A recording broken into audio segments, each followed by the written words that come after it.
السلام علیکم ورحمۃ اللہ وبرکاتہ۔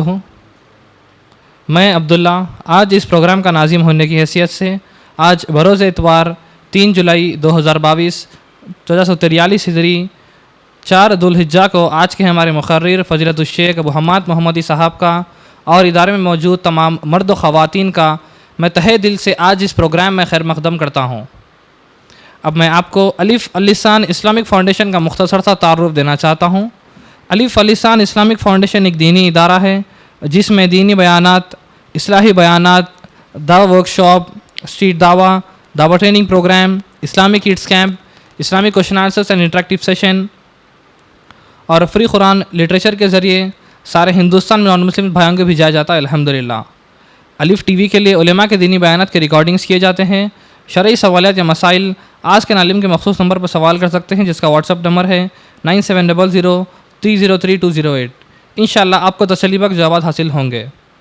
الف اللسان اسلامک فاؤنڈیشن کے شعبہ خواتین محترمہ بنت احمد ہیں۔ آپ LLB کے طالب علم ہیں۔ آپ کی نگرانی میں ایکٹیویٹیز انجام دیے جاتے ہیں۔ محترمہ بنت احمد ہر روز 4:45 PM سے 5:30 PM تک آپ کی 45 منٹس کی آن لائن اسلامی کلاس ہوتی ہیں۔ اگر آپ اپنے گھر کے خواتین کو ان کلاسز میں جوائن کرانا چاہتے ہیں، مزید تفصیلات کے لیے 8125303208 پر رابطہ کر سکتے ہیں۔ الف ٹرسٹ کے تحت ہر منگل ریشن ڈسٹریبیوشن، ہر جمعہ food distribution, old age home میں lunch arrangement, government children hospitals میں فروٹس ڈسٹریبیوشن اور عمر دراز علماء کے لیے اور عالمیت کے طلباء کے لیے ہر ماہانہ اسٹائپنڈز مہیا کیا جاتا ہے۔ خانس ایڈوکیٹس اینڈ ایسوسیٹس کی جانب سے legal awareness programme, free matrimonial counselling اور legal guidance to law students کیا جاتا ہے۔ اگر لیگل گائیڈنس کے لاء کے متعلق یوٹیوب پہ آپ ویڈیوز دیکھنا چاہتے ہیں تو ایڈوکیٹ نظام صاحب کے ویڈیوز موجود ہیں، آپ تمام دیکھ سکتے ہیں۔ اب میں آج کے ہمارے مقرر فضیلت الشیخ ابو حماد محمدی صاحب کا مختصر سا تعارف آپ کو دینا چاہتا ہوں۔ آپ نے جامعہ منصورہ مالیگاؤں سے فراغت حاصل کیے ہیں اور آپ جامعۃ المفلحات بارکس میں لیکچرر بھی ہیں اور اب آپ فی الحال ملے پلی میں مسجد فرقان کے امام و خطیب کی حیثیت سے خدمت انجام دے رہے ہیں۔ اب میں بنا کسی تاخیر کے آج کے ہمارے مقرر فضیلت الشیخ ابو حماد محمدی صاحب کو دعوت دیتا ہوں کہ اپنے بیان کا آغاز کریں بعنوان عصر ذوالحج اور قربانی۔ فضیلت الشیخ ابو حماد محمدی صاحب۔ السلام علیکم ورحمۃ اللہ وبرکاتہ۔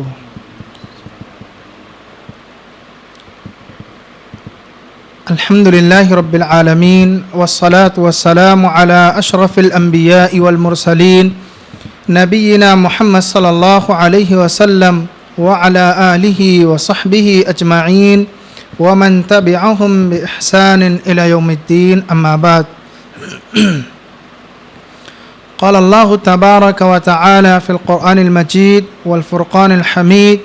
فاعوذ باللہ السمیع العلیم من الشیطان الرجیم، بسم اللہ الرحمن الرحیم، وَأَذِّن فِي النَّاسِ بِالْحَجِّ يَأْتُوكَ رِجَالًا وَعَلَىٰ كُلِّ ضَامِرٍ يَأْتِينَ مِنْ كُلِّ فَجٍّ عَمِيقٍ۔ سورۃ الحج کی آیت جو آپ تمام ہی ناظرین کرام کے سامنے تلاوت کی گئی، ان آیات سے اور ہمارے موضوع سے اس کا اس طرح سے تعلق ہے کہ آج کے اس درس میں ہم آپ کے سامنے عشر ذوالحج کے تعلق سے کچھ باتیں پیش کریں گے۔ اللہ تعالیٰ اس آیت کریمہ میں فرماتا ہے کہ آپ لوگوں کو خبردار کر دیجئے، لوگوں کے درمیان اعلان کر دیجئے حج کے لیے لوگ دور دراز سے پیدل چل کر کے، دبلی پتلی اونٹنیوں پر سوار ہو کر کے دور دور علاقوں سے سفر کر کے آئیں گے، اور ہم اور آپ اس کے پس منظر کو اچھی طرح جانتے ہیں کہ جب ابراہیم علیہ السلام اور ان کے بیٹے اسماعیل علیہ السلام نے خانہ کعبہ کی تعمیر کر دی تو اللہ رب العالمین نے انہیں اس بات کا حکم دیا تھا کہ آپ حج کے لیے لوگوں میں اعلان کر دیجئے۔ اس موقع سے ابراہیم علیہ السلام نے کہا کہ ہماری آواز کہاں تک جائے گی، لیکن اللہ رب العالمین نے اس آواز کو دور دور تک پہنچانے کی ذمہ داری خود لے لی تھی. اور ابراہیم علیہ السلام ایک اونچائی پر ایک پہاڑ کے ایک ٹیلے پر کھڑے ہو کر کے حج کا اعلان کر دیے تھے. اور اللہ رب العالمین نے ان کے اس اعلان کو کس طرح سے قبول فرمایا کہ ہم اور آپ دیکھتے ہیں کہ دنیا کا ہر مسلمان حج بیت اللہ کے لیے دوڑا چلے جا رہا ہے. اس کے لیے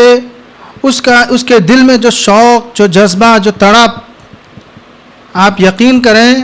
کہ حج بیت اللہ رب العالمین نے یہ ایسی عبادت رکھی ہے جس میں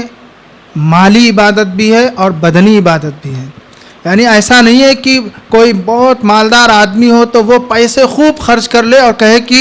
حج ہو جائے گا میرا، تو ایسا نہیں ہوگا، بلکہ اس کو خود بھی اس میں شریک ہونا ہے. اللہ رب العالمین نے اس کے لیے اس میں دونوں چیزیں رکھی ہے، مالی عبادت اور بدنی عبادت. ہم اور آپ دیکھیں وہاں کے منظر کو کہ چاہے امیر ہو غریب ہو سب ایک ہی لباس میں رہتے ہیں. یہ بتانے کا مقصد یہ ہے کہ اللہ رب العالمین نے ابراہیم علیہ السلام کی اس پکار کو کس طرح سے قبول کیا،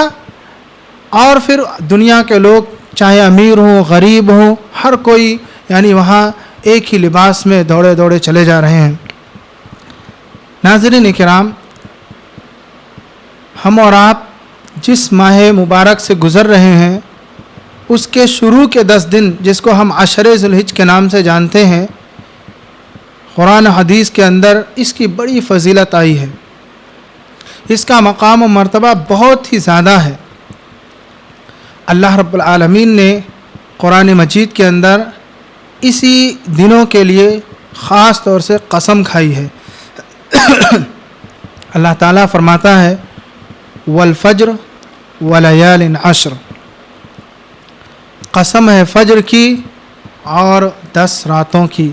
مفسرین ان 10 راتوں کے سلسلے میں کہتے ہیں کہ اس سے مراد عشر ذی الحجہ یعنی شروع کے 10 دن ہیں. اگرچہ قرآن مجید کے اندر رات کا تذکرہ ہے، لیل کا تذکرہ ہے، لیالی، لیکن اس میں دن بھی شامل ہیں. اس تعلق سے آپ کے سامنے ایک اہم نقطہ یہ رکھنا ہے کہ دیکھیے اللہ رب العالمین کے اختیار میں ہے،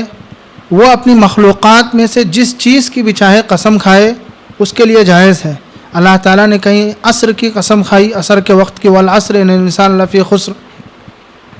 تو کہیں اللہ رب العالمین نے سورج کی قسم کھائی والشمس وضحاہا، تو کہیں اللہ رب العالمین نے تین کی قسم کھائی والتین والزیتون. اللہ رب العالمین کے اختیار میں ہے وہ جس چیز کی بھی چاہے قسم کھائے. لیکن ہم انسانوں کے لیے، ہم مسلمانوں کے لیے اللہ کے نبی صلی اللہ علیہ وسلم نے یہ تعلیم دی ہے کہ اللہ رب العالمین کے اسماء و صفات سے ہٹ کر کے کسی اور چیز کی قسم کھانا ہمارے لیے شرک ہو جائے گا.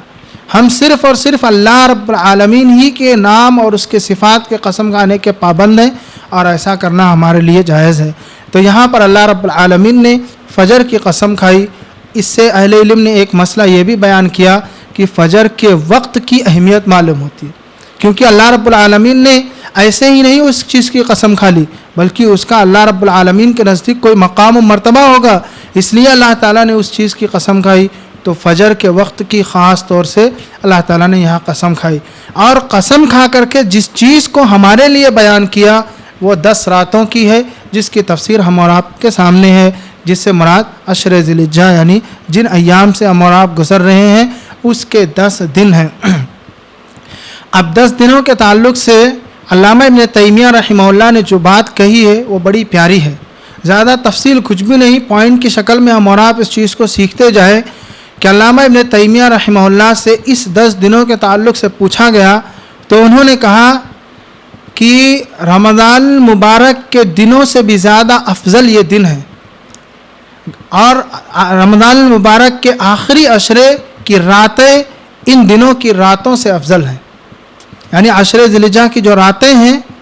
وہ زیادہ افضل نہیں ہیں، بنسبت رمضان المبارک کی راتیں افضل ہیں، لیکن اس کے دن جو ہیں، دن کی عبادات جو ہے وہ رمضان المبارک کی دن سے بھی زیادہ افضل اور بہتر ہیں. اب ہم اور آپ اس چیز کے بعد یہ جاننے کی کوشش کریں گے کہ اللہ رب العالمین نے ان دنوں کی اتنی زیادہ فضیلت کیوں رکھی ہے. آخر اس کی کیا وجہ ہو سکتی ہے؟ تو اہل علم نے اس سلسلے میں کہا کہ سب سے پہلی چیز تو یہ کہ یہ اللہ رب العالمین کی حکمت ہے۔ اللہ رب العالمین جس چیز کو چاہے افضل قرار دے، جس چیز کو چاہے اس سے زیادہ بہتر قرار دے۔ جیسے کہ اللہ رب العالمین نے مہینوں میں سے خاص مہینے کو افضل قرار دیا، دنوں میں سے خاص دنوں کو افضل قرار دیا، اسی طرح سے عشروں میں سے اس عشرے کو سب سے زیادہ افضل اللہ رب العالمین نے قرار دیا۔ تو یہ اللہ رب العالمین کی حکمت ہے۔ اس کا پہلا جواب تو یہی ہے۔ اس سے یہ معلوم ہوا اور اس جواب کا یہ مطلب ہے کہ اگرچہ کہ ہمیں اس کی حکمت معلوم ہو یا نہ ہو، اگر اللہ تعالیٰ نے اس کو افضل قرار دیا اور اس میں ہمیں عبادت کی تلقین کی تو بس اللہ تعالیٰ کی اطاعت اور فرما برداری کرتے ہوئے ہمیں بجا لانا ہے۔ یہ اصل مقصد ہے اس کا کہ حکمت تو اصل اللہ تعالیٰ ہی جانتا ہے۔ دوسری بات یہ کہ اہل علم نے کہا کہ اس عشرے کی فضیلت یا اس کا مقام و مرتبہ اس اعتبار سے بڑھ سکتا ہے یا اس اعتبار سے اس کی خصوصیت بڑھ سکتی ہے کیونکہ اللہ رب العالمین نے ان دنوں میں کچھ ایسی عبادات جمع کر دی ہیں، کچھ ایسے اعمال جمع کر دیے ہیں جو دیگر کسی ایام میں نہیں ہیں،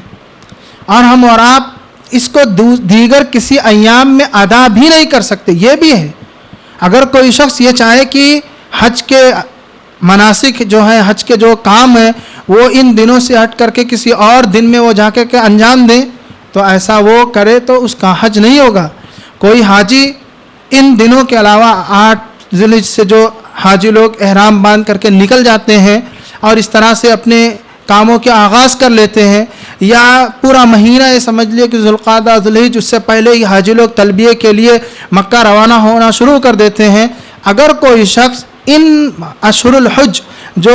حج کے ایام یا حج کے مہینے ہیں ان سے ہٹ کر کے کوئی شخص اگر رجب میں،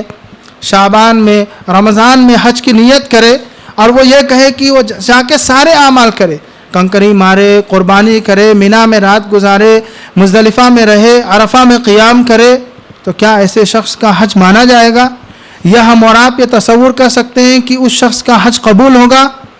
جبکہ وہ یہ سمجھے کہ ہمارے لیے تو بالکل خالی ہے، پورا میدان خالی ہے، بڑے اطمینان سے ساری چیزوں کو ادا کر سکتا ہے، لیکن ہرگز ایسے شخص کا حج قبول نہیں ہوگا، کیونکہ وہ حج کے مہینے کے علاوہ، اس کے دنوں کے علاوہ وہ یہ سارے اعمال انجام دیتا ہے۔ تو غرض بتانے کا مقصد یہ تھا کہ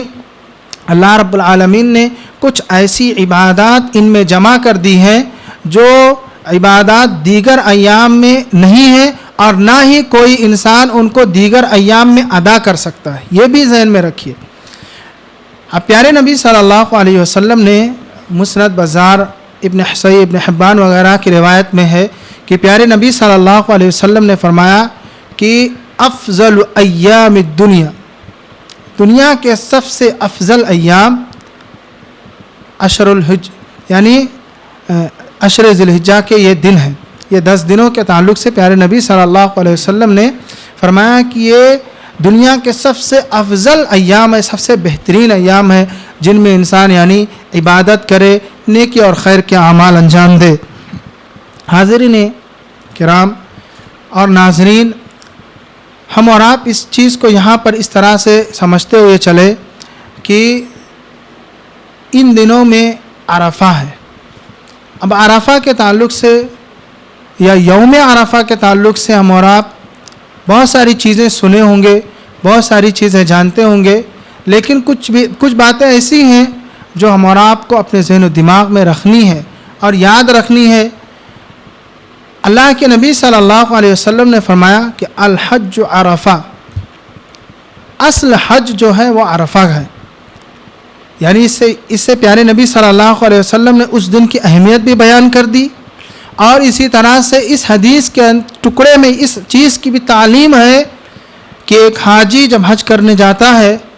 اور وہ حج کے سارے اعمال انجام دے، لیکن اگر وہ عرفہ کا وقوف اس سے چھوٹ جاتا ہے اور وہ عرفہ کے دن اس میدان میں جو عرفات کا میدان ہے اس میدان میں اگر وہ چند لمحے کے لیے بھی اگر نہیں جا سکا تو یہ جان لیجئے کہ اس کی ساری محنت ضائع ہو گئی، اس کا حج باطل ہو جاتا ہے۔ اسی لیے آپ دیکھیں گے کہ کس طرح سے یعنی وہاں کی حکومتیں ایک ایک حاجی کو چاہے چند لمحے کے لیے ہی کیوں نہ ہو، 1-2 منٹ کے لیے ہی کیوں نہ ہو، اس میدان تک کے کسی بھی طرح سے یعنی اس کو پہنچانے کی کوشش کرتی ہیں، چاہے وہ کتنا زیادہ بیمار اور مریض کیوں نہ ہو۔ اگر اس کی سانس تک چلتی ہے تب بھی اس کو لے جا کر کے وہاں اس میدان میں ٹھہرایا جاتا ہے، کیونکہ یہ حج کے ارکان میں سے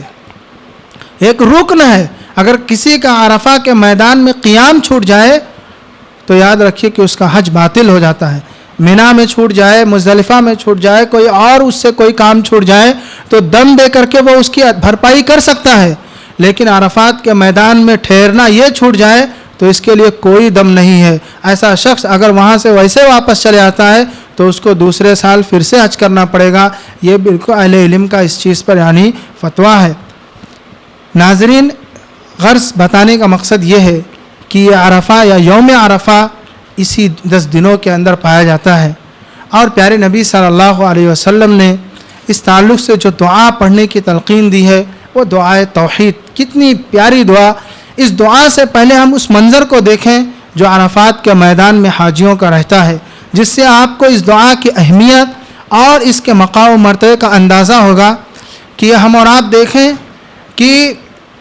حاجی لوگ کس طرح سے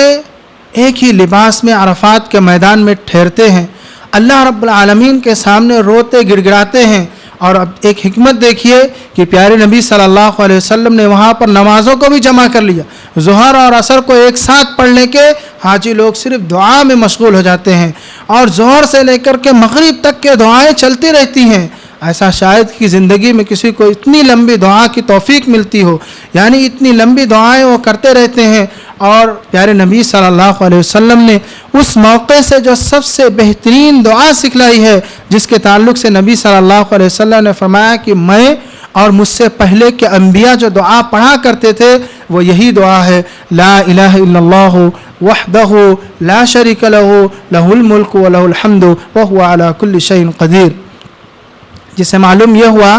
کہ اس دعا کے پڑھنے کا اہتمام ہم میں سے ہر شخص کو کرنا چاہیے، چاہے وہ حاجی ہو یا نہ ہو، چاہے وہ عرفات کے میدان میں ہو یا نہ ہو۔ ان لوگوں کے لیے تو ہے ہی، ہمارے لیے بھی یہ دعا ہے کہ ان ایام میں چلتے پھرتے کثرت سے اس دعا کے پڑھنے کا اہتمام کریں۔ اس میں خالص توحید ہے، اللہ رب العالمین کی وحدانیت کا اقرار ہے، شرک سے برات کا اعلان ہے، یعنی انسان اپنے آپ سے شرک سے برات کا اعلان کرتا ہے اور اللہ رب العالمین کی وحدانیت کا اقرار کرتا ہے۔ اسی طرح سے ہم اور آپ دیکھیں گے کہ ایک مرتبہ ایک یہودی نے حضرت عمر بن خطاب رضی اللہ تعالیٰ عنہ سے کہا کہ تمہارے قرآن مجید میں ایک ایسی آیت ہے کہ اگر وہ ہمارے پاس نازل ہو جاتی یا ہماری کتاب میں ہوتی اور جس دن وہ آیت نازل ہوئی ہوتی ہم اسے عید کا دن منا لیتے۔ حضرت عمر بن خطاب رضی اللہ تعالیٰ عنہ نے فرمایا، اس سے کہا کہ آخر وہ کون سی آیت ہے؟ اس یہودی نے کہا، الیوم اکملت لکم دینکم واتممت علیکم نعمتی ورضیت لکم الاسلام دینا۔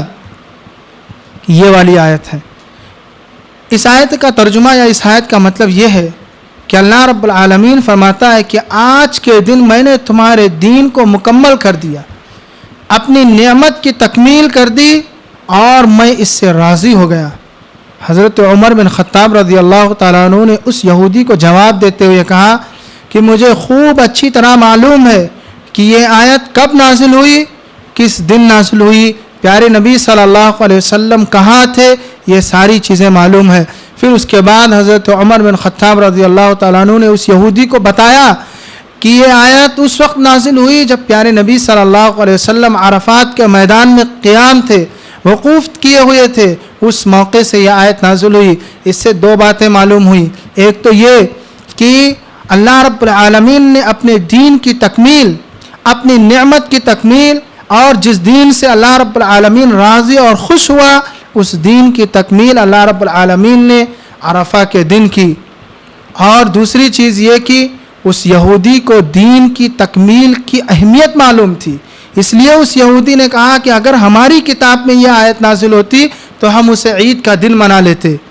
اس سے معلوم یہ ہوا کیا اللہ رب العالمین نے ہمارے دین کو مکمل کر دیا ہے، اب اس میں کسی طرح کے نقص اور کسی طرح کی زیادتی کی کوئی گنجائش نہیں ہے۔ اب کوئی شخص اگر شرک و بدعات کرتا ہے، دین کے نام پر کسی بھی طرح کا خرافات انجام دیتا ہے، تو یاد رکھے کہ وہ شخص گمراہی کے راستے کو اختیار کرتا ہے، اور اسے اس آیت کریمہ کی اہمیت معلوم نہیں جس کی اہمیت ایک یہودی کو معلوم تھی۔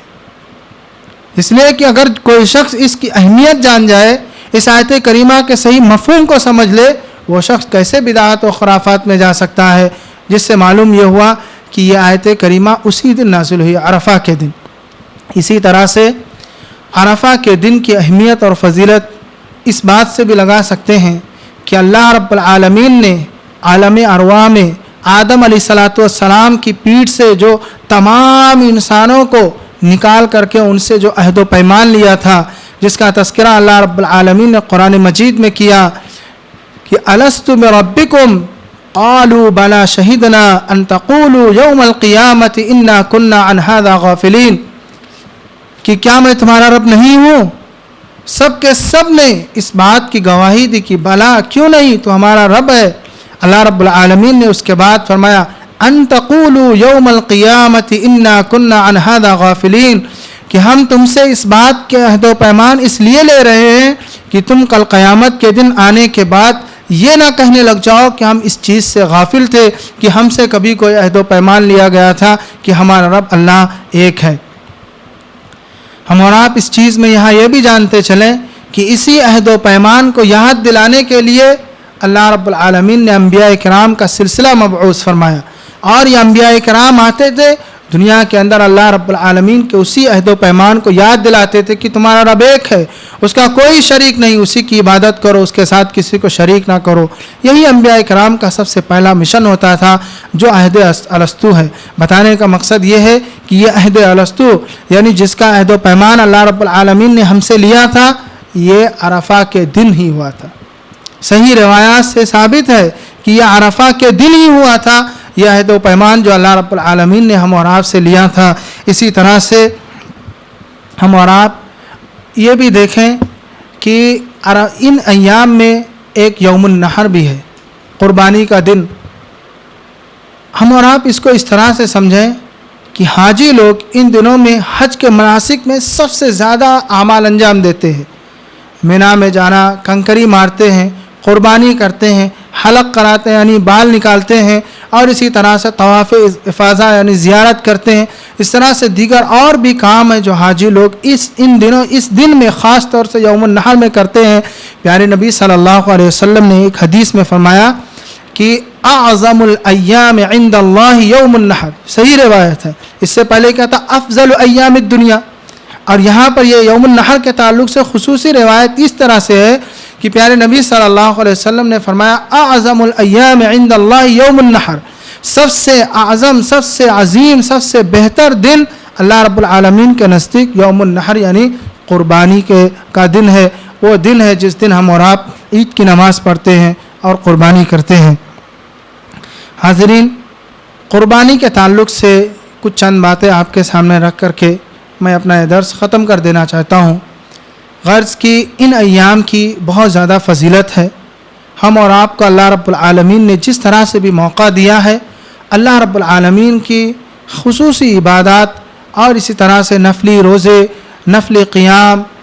ان ساری چیزوں کا اہتمام کر کے کثرت سے عبادات کا اہتمام کرنا چاہیے۔ اہل علم نے اس سلسلے میں ایک بڑی پیاری بات کہی کہ جیسے اللہ رب العالمین نے اگر ان دنوں کو اپنے لیے محبوب اور پسندیدہ قرار دیا کہ اللہ رب العالمین کے نزدیک یہ ایام بہت ہی زیادہ محبوب اور پسندیدہ ہیں، تو اگر کوئی شخص ان ایام میں نیکی اور خیر کے اعمال بھی کرے گا، مثلا کوئی شخص اگر اشراق کی نماز پڑھتا ہے تو جیسے وہ دیگر ایام میں پڑھتا تھا، اگر ان ایام میں وہ پڑھتا ہے تو اللہ رب العالمین اس کے اجر و ثواب کو بڑھا دے گا، اس لیے کہ وہ اللہ رب العالمین کے محبوب اور افضل دنوں میں اس چیز کو انجام دیتا ہے۔ اللہ رب العالمین کو ان دنوں میں عبادات محبوب ہیں، عبادات پسندیدہ ہیں، لہذا اللہ رب العالمین ان کے ثواب کو بھی بڑھا دے گا، ان کے اجر کو بھی بڑھا دے گا، غرض کہ آپ پہلے اور بھی دنوں میں اس کا اہتمام کرتے آ رہے ہوں۔ غرض بتانے کا مقصد یہ ہے کہ انسان جب بھی اسے موقع ملے، جس طرح کی عبادت کا موقع ملے، ان ایام کو غنیمت سمجھتے ہوئے انسان کو کثرت سے اللہ رب العالمین کی عبادات کا اہتمام کرنا چاہیے۔ جو بھی ہو سکے اس سے صدقہ و خیرات کرے، نیکی اور خیر کے اعمال کرے، اس لیے کہ یہ سمجھیے ایسی ہی بات ہے کہ جس طرح سے ہم اور آپ یہ کہتے ہیں رمضان المبارک کے ایام میں اس طرح کے دیگر خطبات اور دروس میں سنتے آتے تھے کہ یہ رمضان المبارک کسی کو ملا، اب ملے گا کہ نہیں، ویسے ان کے لیے بھی سمجھیے کہ یہ ایام ہمارے لیے اللہ رب العالمین نے ایک عظیم تحفہ رکھا ہے، جس میں ہم اور آپ کثرت سے اس کا اہتمام کریں۔ اسی طرح سے روزوں کے تعلق سے اور خاص طور سے عرفہ کے روزے کے تعلق سے ہم اور آپ یہ یاد رکھیں، پہلی چیز یہ کہ پیارے نبی صلی اللہ علیہ وسلم نے اس کی جو فضیلت بیان کی وہ یہ کہ یہ عرفہ کے دن کا روزہ 1 سال پہلے اور 1 سال جو گزرے ہوئے سال ہیں اس کے گناہوں کی معافی کے لیے ہمارے لیے کفارہ ہو جاتے ہیں، 1 سال آنے والے جو ہیں وہ اور 1 سال جو انسان کے گزر گئے وہ۔ اب یہاں پر دیکھیں کہ پیارے نبی صلی اللہ علیہ وسلم نے کتنی عظیم بشارت سنائی کہ اللہ رب العالمین کو خوب بہتر معلوم ہے، ہم میں سے کسی کو نہیں معلوم کہ اب آئندہ سال ہم کیا کیا گناہ کرنے والے ہیں، ہم سے کون کون سے گناہ ہو جانے والے ہیں، لیکن اللہ رب العالمین نے اس روزے کی برکت سے، اس روزے کی فضیلت سے ہمارے ایڈوانس میں گناہوں کو معاف کر دیا ہے، جس سے معلوم یہ ہوا کہ اس گناہ یا اس روزے کے رکھنے کا خصوصی اہتمام کریں۔ دوسری بات یہ کہ ہم اور آپ یہ یاد رکھیں کہ بہت سارے ہمارے سماج اور معاشرے میں اس روزے کو لے کر کے اختلاف پایا جاتا ہے کہ ہم سعودی عرب کے حساب سے روزہ رکھیں یا اپنے عرفہ کے حساب سے اپنے نو کی تاریخ کے حساب سے روزہ رکھیں۔ حاضرین ناظرین کرام، یہاں ہم اور آپ اس چیز کو اپنا ذہن صاف کر لیں، اچھی طرح سے صاف کر لیں کہ گرچہ کہ ہم اور آپ اگر اس 50 سال 20 سال 30 سال پہلے جائیں گے تو ہمارے اسلاف اپنے حساب سے روزے رکھتے تھے، ایسی کوئی جدید ٹیکنالوجی نہیں تھی جو یہ معلوم کیا جاتا تھا کہ سعودی عرب میں کون سی تاریخ ہے، وہاں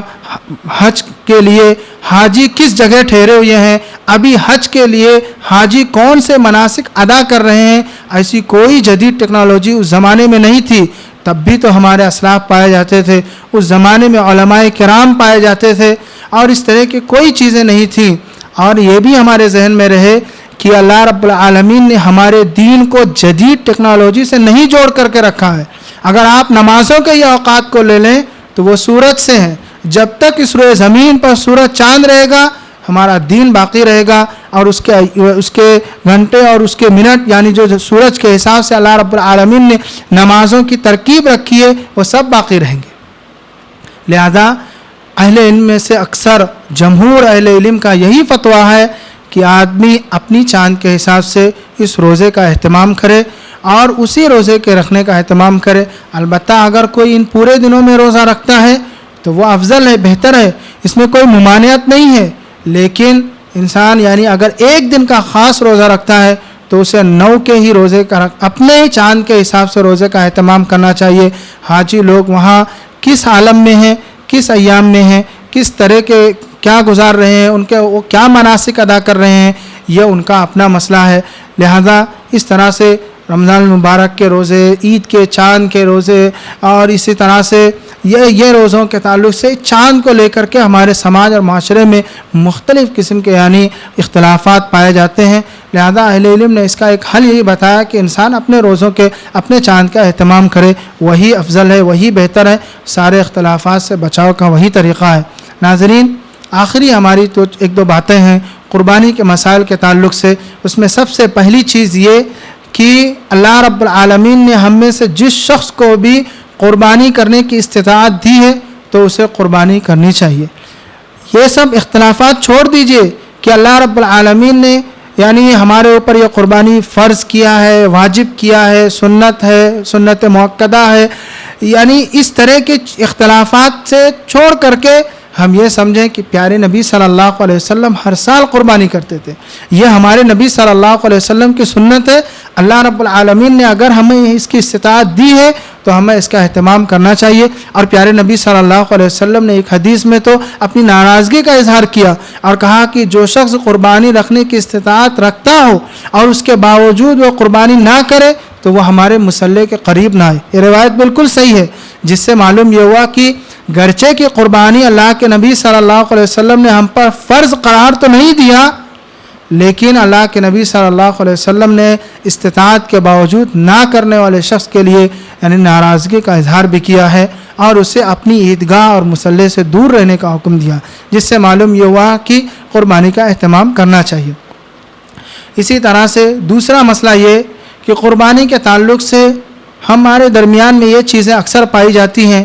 کہ کسی کے گھر میں 4 بھائی ہیں، چاروں کما رہے ہیں، اللہ تعالیٰ نے چاروں کو صحت و عافیت سے رکھا ہے، ہر ایک کے پاس مال ہے، لیکن ان کے کھانے پینے کا انتظام ایک ہی جگہ پر اگر ہے، جس کو ہم کہیں کہ ان کی ہانڈی ایک ہی جگہ پکتی ہے، تو پھر ایسی صورت میں یعنی ایک قربانی اگر وہ سارے بھائی مل کر کے کر لیتے ہیں تو ان سب کی طرف سے کافی ہو جائے گا. ہم اور آپ اس کو اس حدیث کی روشنی میں دیکھیں جس کو حضرت ابو ایوب انصاری رضی اللہ تعالیٰ عنہ پیارے نبی صلی اللہ علیہ وسلم کی وفات کے بعد جب قربانی کرنے کے سلسلے میں لوگ اسراف کرنے لگے تھے، یعنی کثرت سے خوب قربانی کرنے لگے تھے، تو پھر ایسی صورت میں انہوں نے کہا تھا کہ ہم لوگ پیارے نبی صلی اللہ علیہ وسلم کے زمانے میں ایک پورے گھر والوں کی طرف سے ایک قربانی کافی سمجھتے تھے اور اس طرح سے وہ اس کا اہتمام کرتے تھے. البتہ اہل علم نے یہ بات ضرور کہی ہے کہ اگر چاروں بھائی ہیں اور اللہ رب العالمین نے ان کو سب کو استطاعت دی ہے تو وہ سب چاہیں تو اہتمام کر سکتے ہیں،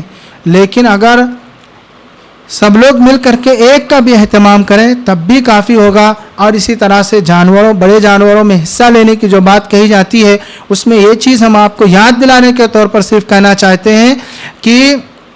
اگر کسی شخص نے کسی جانور میں حصے میں نام لکھایا ہے تو وہ یاد رکھے کہ وہ نام لکھانا صرف اس شخص کے لیے کافی نہیں ہے کہ وہ شخص یعنی اپنے لیے نام لکھا لیا، بلکہ اہل علم نے کہا کہ وہ نام لکھانا بالکل ایک جانور کی طرح ہے، گویا کہ وہ ایک الگ قربانی دے رہا ہے اور اس کا حصہ جو اس نے نام لکھایا ہے وہ اس کے پورے گھر والوں کے لیے کافی ہوگا. ایسا نہیں ہے جو ہمارے سماج اور معاشرے میں یعنی ایک طرح سے یعنی یہ چیزیں باتیں پھیلائی جاتی ہیں کہ فلاں آدمی کا نام لکھا دیا گیا اب یہ اس کی طرف سے قربانی ہے، اس کے گھر والے کی طرف سے نہیں ہے. لہذا یہ ایسے ہی ہے کہ اللہ رب العالمین نے بس بڑے جانوروں کو گویا کہ 7 جانوروں کے حصے میں رکھا ہے، چھوٹے جانوروں کے برابر میں.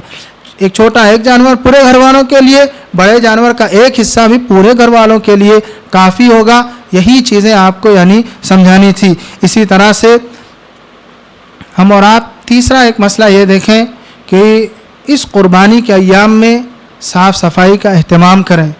اور کسی طرح کا کوئی ایسا ماحول نہ ہو ہمارے سماج اور معاشرے میں یا جس ماحول میں ہم اور آپ رہ رہے ہیں اس اعتبار سے بھی یہ چیزیں ہمارے لیے بے حد ضروری ہیں کہ ہم قربانی کرتے وقت یعنی اس کے فضلات، اس کے چمڑوں اور ان ساری چیزوں کا جو بھی خون یا گندگی ہوتی ہے ان ساری چیزوں کے صاف صفائی کا خصوصی اہتمام کریں. ایسا نہ ہو کہ ہم اپنی قربانی کے گوشت کو تو لے جائیں اور اس کی گندگی وہیں پر پھینک جائیں، اس لیے کہ ایک مسلمان کے لیے بھی یہ چیز صحیح اور درست نہیں ہے. ہمارا دین کہتا الطہور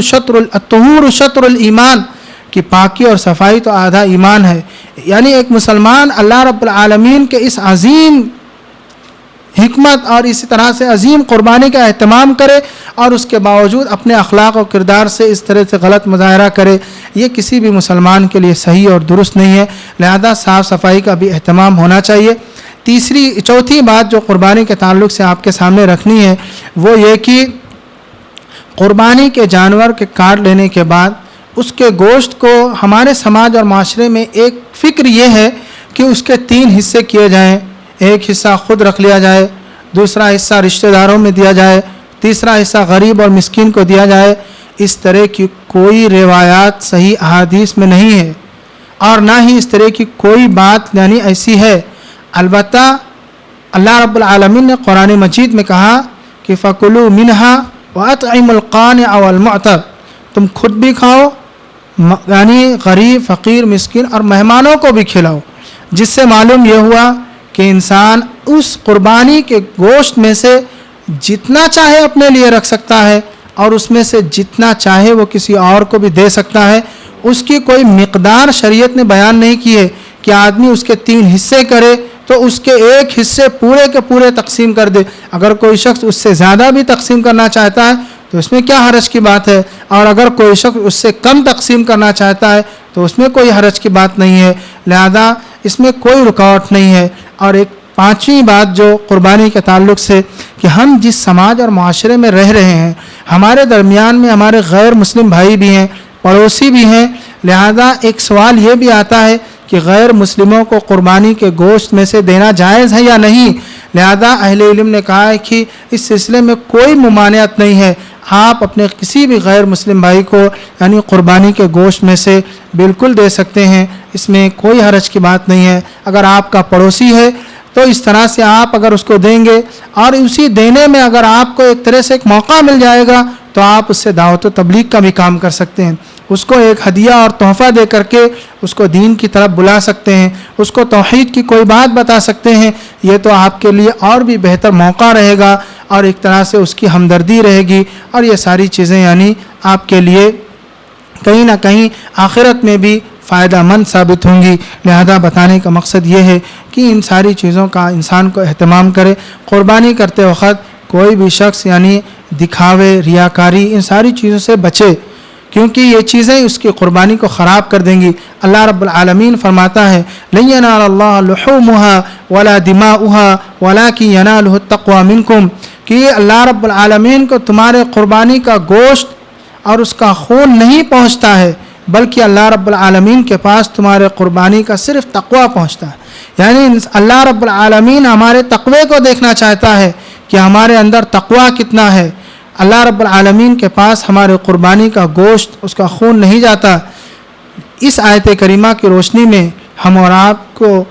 یہ آیت اس بات کی تعلیم دیتی ہے کہ انسان اپنی قربانی میں بہت ہی للہیت، بہت ہی خلوص کا اہتمام کرے، ہر قسم کے ریاکاری، دکھاوے، ان ساری چیزوں سے یعنی پرہیز کرے۔ عموماً سماج اور معاشرے میں یہ دیکھا جاتا ہے کہ کوئی آدمی اگر بڑا جانور یا کسی طرح کا اچھا جانور چھوٹے میں سے ہی خرید کر لایا تو اس کو پھول پہناتے ہیں، اس کو لوگوں میں دکھاتے ہیں، اس کی فوٹو کھینچتے ہیں، لوگوں کو شیئر کرتے ہیں کہ ہم یہ جانور لائے۔ کہیں ایسا نہ، اہل علم نے اس سلسلے میں لکھا اور کہا کہیں ایسا نہ ہو کہ آپ کی قربانی آپ کے لیے وبال جان بن جائے، اسی ریاکاری اور دکھاوے کی وجہ سے بجائے نیکی کہ آپ کے لیے گناہ کا اور تکبر کا سبب بن جائے، جو آپ کو گناہ یعنی جہنم تک لے جانے کا سبب بنے، اور وہ آپ کی قربانی، آپ کے پیسے، آپ کی محنت بھی ضائع اور برباد ہو جائے۔ غرض کی ہم اور آپ اپنی قربانی میں للہیت کا اہتمام کریں، تقوی کا اہتمام کریں، کسی طرح کی ریاکاری نہ ہونے پائے۔ ایسا نہ ہو کہ ہم اور آپ یعنی قربانی میں گوشت کو دیکھنے جائیں، قربانی میں جانور کو دیکھنے جائیں اور اس طرح سے یعنی جانور کی خرید کا اہتمام کریں، جیسا سماج اور معاشرے میں پایا جاتا ہے کہ لوگ یہ نہ دیکھتے ہوئے کہ یہ جانور یعنی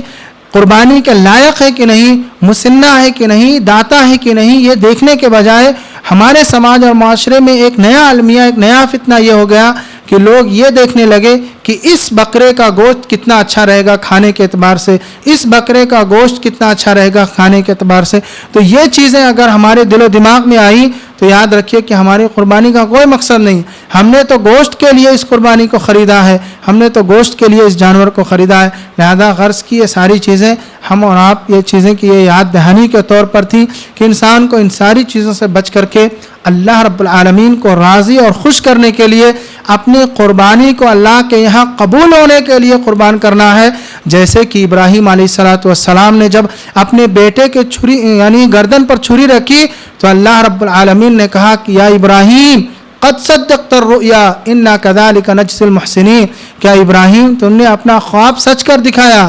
ہم تو ایسے ہی محسنین کو بدلا دیتے ہیں۔ گویا اللہ رب العالمین نے ان کے اس خواب کو اور ان کے اس جذبے کو قبول کیا تھا۔ غرض کی یہ مقصد ضرور نہ ہو کہ اسماعیل علیہ الصلوۃ والسلام ذبح کیے جائیں، لیکن اللہ رب العالمین ابراہیم علیہ الصلوۃ والسلام کے جذبے، اخلاص، تقوی اور ان چیزوں کو دیکھنا چاہتا تھا جو کہ ابراہیم علیہ الصلوۃ والسلام نے کر دکھایا، اور اللہ رب العالمین نے رہتی دنیا تک کے لیے اس کی تصدیق کر دی۔ اور پھر ہم اور آپ جانتے ہیں کہ جنت سے اللہ رب العالمین نے دمبا بھیج کر کے وہیں قربانی کی، جو کہ ابراہیم علیہ الصلوۃ والسلام کی بھی سنت اور پیارے نبی صلی اللہ علیہ وسلم کی سنت کی ادائیگی کرتے ہیں۔ اور آخری بات یہ ہے یاد دہانی کے طور پر کہ ہمارے سماج اور معاشرے میں عید کے دن ایک ایسی چیز پائی جاتی ہے جو کہ نہیں ہونی چاہیے، کہ بہت سارے لوگ عید کی نماز پڑھنے کے لیے تو جاتے ہیں، اور پیارے نبی صلی اللہ علیہ وسلم کی یہ سنت تھی کہ آپ صلی اللہ علیہ وسلم عید الاضحیٰ میں کچھ بھی چیز کھا پی کر کے نہیں جاتے تھے، بلکہ واپس آ کر کے آپ اپنی قربانی میں سے ہی کھاتے تھے۔ یہ سنت ہے، ہم اور آپ کو معلوم ہے الحمدللہ۔ لیکن اس کے پیچھے کا جو مسئلہ ہے وہ یہ کہ ہم میں سے اکثر لوگ نہ جانتے ہوئے وہ آدھے دن کے روزے کی نیت کر لیتے ہیں، لہذا آدھے دن کی روزے کی نیت یہ حرام ہے، اور ایسا آدمی کو نہیں کرنا چاہیے، کیونکہ عید کے دن روزہ رکھنے سے منع کیا گیا ہے، چاہے وہ عید الاضحیٰ ہو چاہے وہ عید الفطر ہو، عید کے دن روزہ رکھنا منع ہے۔ اب اگر کوئی شخص آدھے دن کی نیت کرتا ہو تب بھی یہ ممانعت ہے۔ لہذا بتانے کا مقصد ہے کسی کو دوا کھانی ہے، پانی پینی ہے، کسی دوست نے چائے پلا دیا، کسی دوست نے دعوت دے دی، کسی بھی چیز کی ضرورت حاجت آ گئی تو آپ کھا پی سکتے ہیں، اور آپ کسی بھی طرح سے یعنی روزے کی نیت ہرگز نہ کریں، اس لیے کہ عید کے دن روزہ رکھنا تو پیارے نبی صلی اللہ علیہ وسلم نے ہمارے لیے حرام قرار دیا ہے، اور یہ تو پیارے نبی صلی اللہ علیہ وسلم کی نافرمانی ہوگی۔ لہذا روزے کی نیت کسی کی نہیں ہونی چاہیے۔ البتہ سنت یہ ضرور ہے کہ نبی صلی اللہ علیہ وسلم کچھ بھی کھا پی کر کے نہیں جاتے تھے، اور آپ آ کر کے اپنے قربانی کے جانور میں سے ہی یعنی کھاتے تھے۔ اس سنت کا اگر ہم اہتمام کریں تو یہ الگ بات ہے، یہ بہتر ہے، افضل ہے، لیکن روزے کی نیت نہیں ہونی چاہیے۔ اللہ تعالی ہمیں صحیح سمجھ کی توفیق عطا فرمائے۔ الہ العالمین تو ہمیں ان ایام میں کثرت سے روزے رکھنے کی، نفل عبادات کی توفیق عطا فرما۔ الہ العالمین تو ہماری عبادتوں کو قبول فرما، نیکیوں کو قبول فرما۔ الہ العالمین تو ہماری قربانی کو قبول فرما۔ الہ العالمین تو ہمیں ہر قسم کے ریاکاری سے، دکھاوے سے، تکبر سے اللہ تو ہمیں محفوظ فرما۔ الہ العالمین تو ہماری نیکیوں کو قبول فرما۔ الہ العالمین جو ہمارے دوست احباب حج کرنے کے لیے گئے ہیں اللہ تو ان کے حج کو قبول فرما، ان کو خیر و عافیت کے ساتھ ان کے مقام ان کے گھر تک پہنچا۔ الہ العالمین تو ہم تمام لوگوں کو بھی جو ابھی حج نہیں کیے اللہ تو ہمیں بھی حج کرنے کا موقع نصیب فرما۔ الہ العالمین تو ہماری نیکیوں کو قبول فرما، ہماری دعاؤں کو قبول فرما۔ الہ العالمین تو ہمارے ملک کے حالات کو درست فرما۔ الہ العالمین تو ہمیں امن و سکون، چین و سکون کے ساتھ نماز عید ادا کرنے کی توفیق عطا فرما۔ الہ العالمین ہر قسم کے فتنے، فسادات، خرافات سے تو ہم ہر مسلمان کو محفوظ فرما۔ آمین۔ ربنا تقبل یا رب العالمین برحمتک یا ارحم الراحمین۔ آمین۔ والسلام علیکم ورحمۃ اللہ وبرکاتہ۔